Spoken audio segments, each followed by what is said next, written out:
ce fait, c'est deux choses qui s'excluent d'une certaine manière selon notre réception habituelle.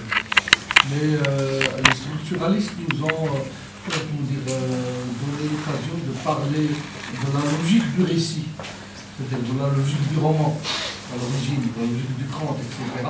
Et donc il n'y a pas de raison de ne pas parler d'une logique de l'imaginaire. Seulement, de quelle logique s'agit-il? Deuxièmement, je voudrais commencer par un petit regard, une petite remarque concernant l'affiche qui est excellente, l'affiche de la journée, à savoir quelqu'un qui se noie et les autres en train de prendre des images, des photos. Alors, en quoi cette image est-elle logique ou logique? C'est mon point de vue. Logique, pour nous, c'est le bon sens veut qu'on secourisse justement le noyer, celui qui est en train de se noyer. La logique d'aujourd'hui, contemporaine, de la médiocrité envahissante, n'est-ce pas? C'est de faire le buzz, c'est de mémoriser l'instant, c'est de garder une trace, de faire événement. C'est logique, tout à fait logique. Quand on pourra prendre la mentalité d'un adolescent entre 14 ans et 18 ans, même au niveau de l'université, c'est illogique de ne pas travailler avec le téléphone à côté de soi-même. C'est illogique de ne pas de laisser le professeur interdire de ne pas réagir au message. Pourquoi? Parce que ça ne nous gêne pas. Ça ne nous gêne pas. Il n'y a pas de raison. Il faut être dans le... Et donc là, est-ce que est-ce qu'il faut choisir le bon sens? Le bon sens ici, logique. Secourir et laisser échapper l'occasion de faire, comme on dit, le buzz. Est-ce que c'est logique? Est-ce que c'est logique l'inverse? C'est de prendre l'événement et de le considérer comme quelque chose de très important. Alors, nous avons deux types d'événements. L'événement comme éviter la tragédie, secourir quelqu'un qui est très important, humainement parlant.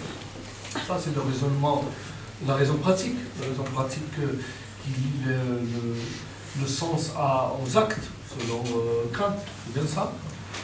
Et la raison, on va dire, métaphysique, c'est pas tout à fait la même chose, mais on va dire raison comme ça, celle de l'événement comme futilité. Photographier quelqu'un en train de mourir, pas mal. Hein? Ou bien enregistrer une femme en train de se faire violer. Comme ça a été fait pour les touristes au niveau de l'Atlas. D'accord? Oui, parce que ça fait gagner beaucoup d'argent sur une. D'accord? Donc voilà, donc déjà de quelle logique parle-t-on? Deuxième aspect qu'il faudra peut-être interroger, le lien avec l'imaginaire. L'imaginaire, c'est déjà l'imaginaire ici. Nous avons déjà un imaginaire, deux types d'imaginaire.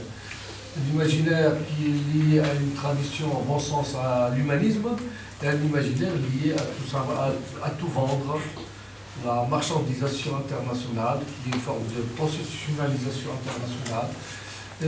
Passez le terme, mais c'est la vérité.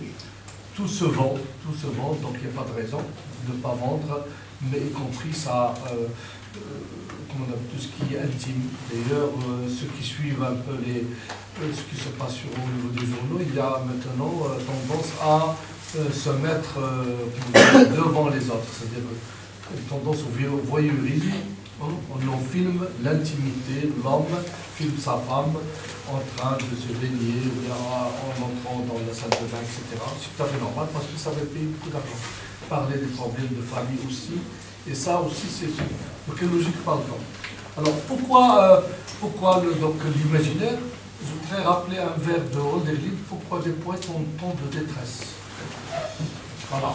Puisque le monde est devenu illogique, il est tout à fait normal de lui renvoyer ce qu'on nous considère comme un discours illogique, à savoir la poésie, la peinture, le discours culturel, la photographie, également les attitudes dignes, n'est-ce pas, de refuser de tomber dans la consommation. Or, on est vraiment jusqu'au bout dans la consommation, on ne fait que consommer, on ne réfléchit pas. Et donc, comme je vous ai dit, donc, dès le départ, le fait d'associer imaginaire et logique est un énoncé autodestructif, donc qui s'exclut, n'est-ce pas, et qui pose un problème sur le plan académique. Pose des problèmes sur le plan académique.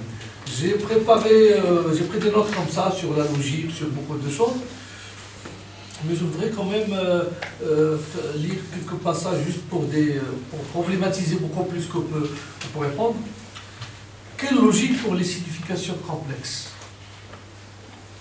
portées par une énonciation autodestructive, pas seulement au niveau de la poésie, mais aussi au niveau du texte religieux, au niveau de l'expérience mystique. Par exemple, ce que nous entendons par le latin, le al-batin, la signification, est-ce que c'est de la connotation ou bien c'est autre chose que la connotation? Donc, quelle logique? Parce que le principe d'interprétation de certains textes, de point de vue al-batin, point de vue ésotérique, n'a rien à voir, c'est-à-dire qu'il n'y a pas de logique. Par exemple, voir comme les augures autrefois chez les Grecs, voir un singe du côté droit, plutôt un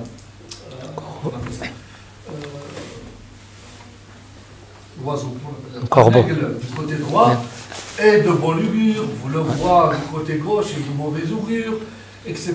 Mais ce même est firasa, les augures, firasa.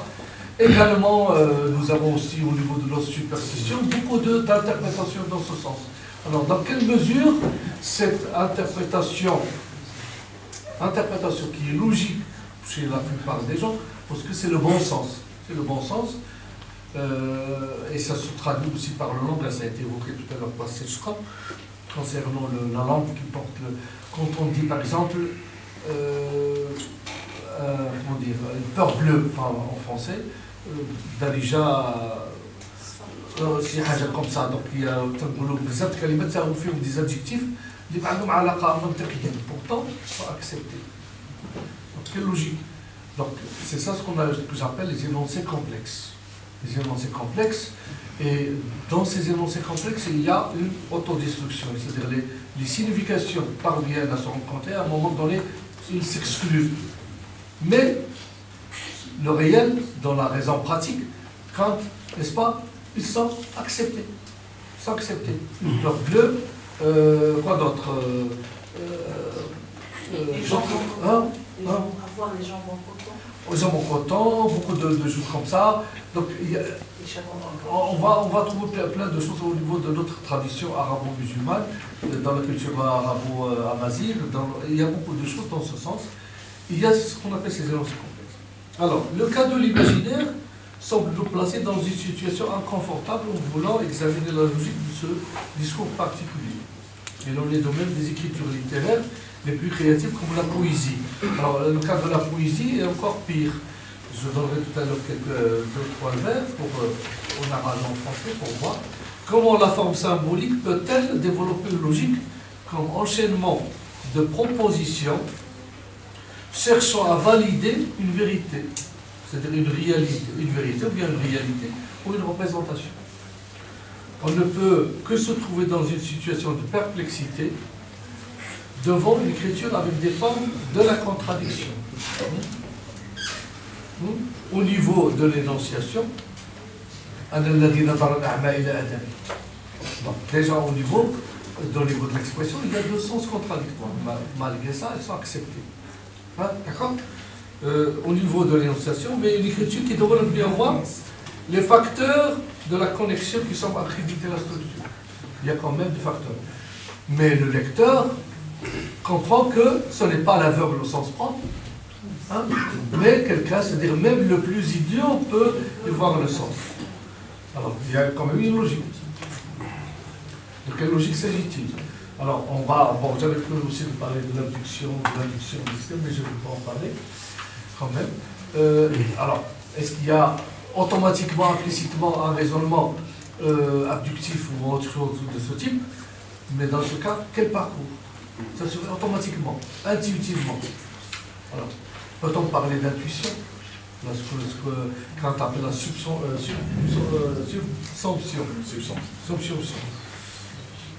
Alors, un arrêt Un arrêt nécessaire sur le niveau du procès, ce qu'on appelle le prédicat, ce qu'on appelle aussi la structure prédicative subversive de la logique. Qu'en faut-il entendre par là? Le prédicat est le développement d'une proposition qui, elle, peut être fallacieuse. Et c'est ainsi que l'utilisation de la logique semble converger vers des démonstrations convergentes. Alors ici, je fais appel à ce qu'on appelle certains procédés au niveau de l'argumentation. Je parle de l'argumentation essentiellement liée au raisonnement, tout ce qui relève de la démonstration. Notamment deux procédés ou trois, ça a été même si à savoir l'antimème. L'antimème, c'est un syllogisme tronqué. Au lieu de 3 étapes, il y a seulement 2 étapes. Et l'on est de même pour ce qu'on appelle le paralogisme. Aussi, c'est une forme de syllogisme un peu particulier. Qui existe. Et qui, puisqu'il est accepté comme mode d'argumentation de raisonnement, donc en quoi la logique est-elle scientifique? Parce qu'on sait que les arguments, il y a à un moment ou à un autre une étape qui n'est pas tout à fait correcte. Parce que si les Fouqaha disent il faut avoir batel. Si la première étape, l'élément A est batel, comme on dit, il est faux. Donc pourquoi faire le raisonnement d'office?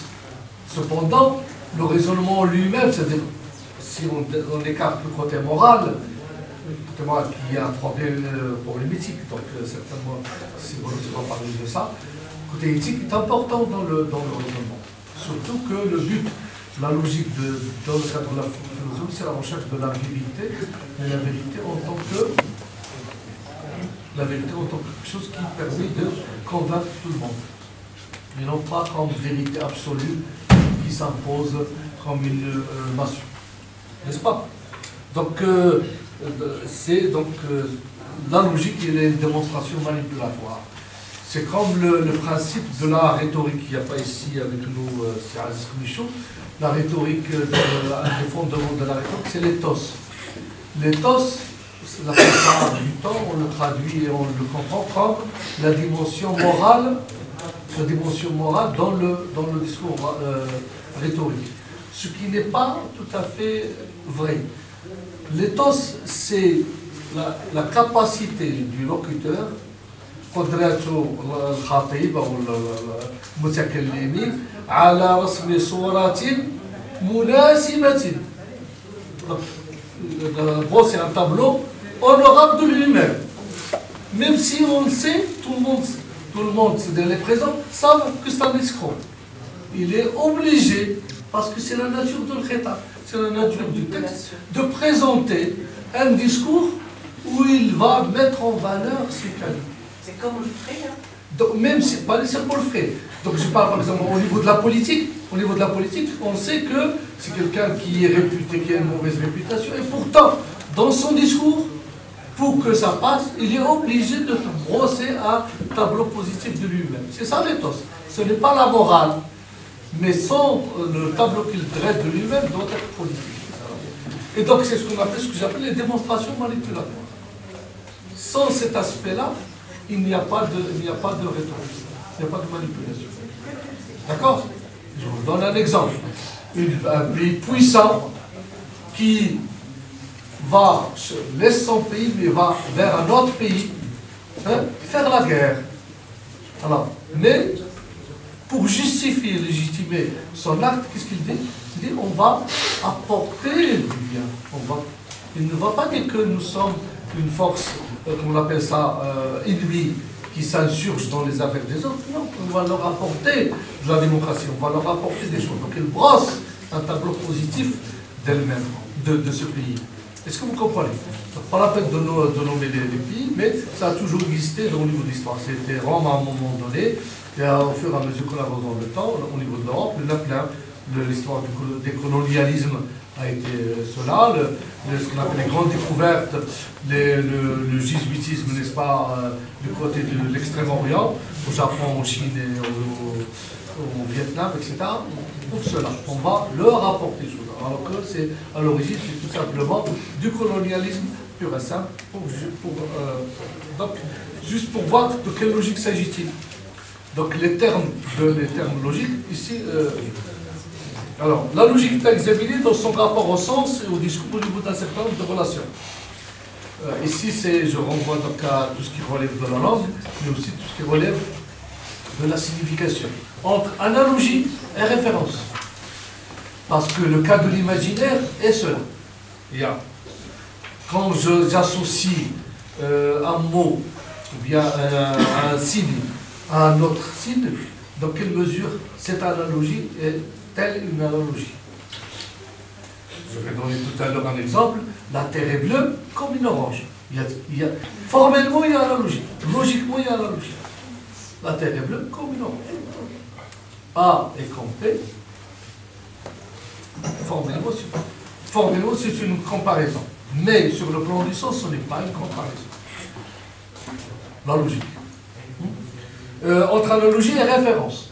Sur le plan de la référence qui n'existe pas contredit l'analogie. Donc, toute possibilité de référence. D'accord? Donc, on est dans le cadre de l'énigme. Deuxième aspect, entre attribution et modification.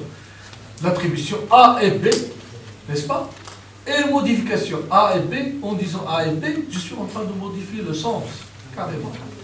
Quand je dis X est un monstre, à l'origine c'est une attribution. Monstre est attribué à monstre comme B est attribué à A. Mais en fait, je suis en train de modifier l'identité de A. Donc, comment va-t-on justifier cela logiquement? D'accord? Etc. Donc entre identité également et substitution. Donc un autre problème sur le plan au niveau de la signification et surtout au niveau des images, au niveau de l'imaginaire. Ce qui nous ramène évidemment à la question de l'interaction des termes et par conséquent à la question du conflit au niveau du concept. Donc, nous avons le problème du conflit des interprétations mais aussi le conflit au niveau de la désignation. Certains ont essayé de résoudre le problème en se servant de deux types d'arguments inhérents à la métaphore essentiellement, à savoir la structure en présence, in presentia, et la structure en absence ou bien in absentia. Je ne reviens pas là-dessus, vous avez lu la poétique d'Aristote, il en parle souvent et ça a été repris par beaucoup de poéticiens, etc. Alors, j'ai déjà parlé des arguments fallacieux, la logique, etc. Je ne reviendrai pas là-dessus. Mais déjà, le fait d'accepter l'argument fallacieux contredit le principe de la logique. Parce que là, quand on dit logique, ce n'est pas logique. Dans la fiche, le monde qui est en train de devenir logique. Le monde n'a jamais été logique. La preuve, c'est qu'il y a beaucoup de choses. Nous faisons du matin jusqu'au soir, on va dire 90% de choses illogiques. Certains achats, certains gestes, beaucoup de bêtises, tiens, je reviens, donc qui n'ont rien à voir avec la logique. Donc au niveau de devenir illogique. Donc notre vie est essentiellement illogique. Seulement, il y a on va dire, le cadre général. Le cadre général, c'est le bon sens. Dans quelle mesure le monde obéit-il à un bon sens, on va dire un consensuel. Mais dans quelle mesure ce consensus est-il, on va dire, décidé par tous? En ce qui concerne l'imaginaire, la logique en tant que lieu de la rationalité démonstrative et ou argumentative n'a aucune raison d'être, sauf dans certains récits à thèse, ce qu'on appelle les romans à thèse, comme chez Jean-Paul Sartre, chez d'autres aussi, ou bien ce qu'on appelle dans certains récits de science-fiction, ou bien qu'on trouve dans certains films à thèse qui présentent un certain nombre de choses. Par exemple, j'en ai parlé l'autre fois, un film qui s'appelle Équilibrium, où on a interdit aux gens le droit d'avoir des sentiments, et même de sentir le parfum. C'est interdit, parce qu'il faut être rationnel. Et donc, si on cherchait les gens, parmi les délices, c'est de trouver chez quelqu'un une photo, la toile de Mona Lisa, etc. ou bien un parfum. Un mouchoir où il y a un bout de parfum, c'est considéré comme un délit. C'est quoi le délit? Il a senti. Donc à ce niveau-là, donc on est dans le plan imaginaire, mais il y a quand même quelques éléments déjà. Mais l'imaginaire en tant que structure de représentation intériorisée, assimilée de la mémoire collective ou développée par le sujet personnel dans le cadre d'une mythologie spécifique de l'être, ne peut se soucier des fondements théoriques de la rationalité, ou encore moins des démarches démonstratives et argumentatives de la scientificité. Néanmoins, il y a une certaine logique dans l'imaginaire, toujours à l'œuvre, qui est spécifique à l'œuvre d'art. La raison y est exclue, mais tous les processus de passage, de transfert ou de conversion des signes et des images s'inscrivent dans le cadre d'une justification mise en évidence par le trajet anthropologique qu'emprunte cet imaginaire. Ainsi, si je prends un exemple, donc on lui vient l'intérêt de comme une orange, il y a l'exemple de Derwish. Rita, تقشر التفاحة الأولى ب10 زنابل. C'est logique. وهذا السرير أكبر من الليل. L'espace أكبر من الزمن. هذا السرير d'autres أكبر من الليل. Sur le plan logique au niveau du concept, voilà. أمثلة كثيرة. دونك درويش فيه بزاف لأن كان تيقرا بزاف دونك عنده بزاف الجوانب فيهم لا بونسي. Ces exemples que certains trouvent tout sauf des contenus objectifs développent pourtant une certaine logique qui n'est point rationnelle, mais plutôt formatrice dans la mesure où elle permet de passer d'un état à un autre, faisant de l'événement, ou du cas, une première proposition à laquelle s'ajoute un autre événement. Nous ne soucions guère d'opposer la règle pour le passage de A à B. La règle. Donc la logique de l'imaginaire, c'est qu'il y a un événement A, ou il y a un autre événement B, mais il n'y a pas de règle de passage qui justifie le passage de A à B. C'est ce qui confère à l'imaginaire une certaine autonomie que la raison n'a pas déterminé qu'il est par la structure démonstrative. Parce que le souci de démonstration, celui qui veut croire qu'il y croit, celui qui veut comprendre qu'il comprenne, celui qui ne comprend pas qu'il ne comprenne pas. C'est ça la différence entre l'imaginaire et le discours rationnel. C'est ça la différence.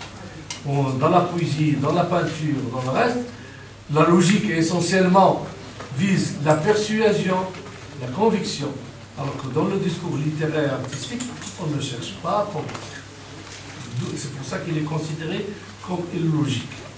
C'est pour ça que la logique européocentriste est enfermée dans cette logique. Alors que la logique, plutôt la pensée asiatique, est en dehors de ce système. Si vous lisez certains textes ce qu'on appelle les philosophes, ou bien les hommes de religion asiatique autrefois, comme Confucius ou autres, vous allez trouver une pensée, mais qui n'a rien à voir avec la pensée occidentale. Je finis 2-3 lignes, je finis. Cette œuvre de l'esprit construisant des images à partir du monde de l'homme n'est pas aliénée par la raison pratique, par l'expérience ou le donné empirique. L'esprit ou l'imaginaire engendre de lui-même des configurations symboliques. Les configurations symboliques, c'est pas moi. Comme dit Ernest Cassirer, aussi digne d'importance que le travail de la raison ou de l'intellect dans son souci d'objectivité. Aussi, l'imaginaire développe-t-il son propre processus. Et donc, j'insiste pas. J'avais l'intention de parler des types de l'induction, de la déduction et de l'abduction dans le cadre de la littérature, mais en montrant que la notion de règle est une notion de lecture, beaucoup plus que du texte. L'imaginaire ne pose pas de règle. La seule règle, c'est celle de celui qui comprend, bien qui déchiffre le message. Et je vous remercie.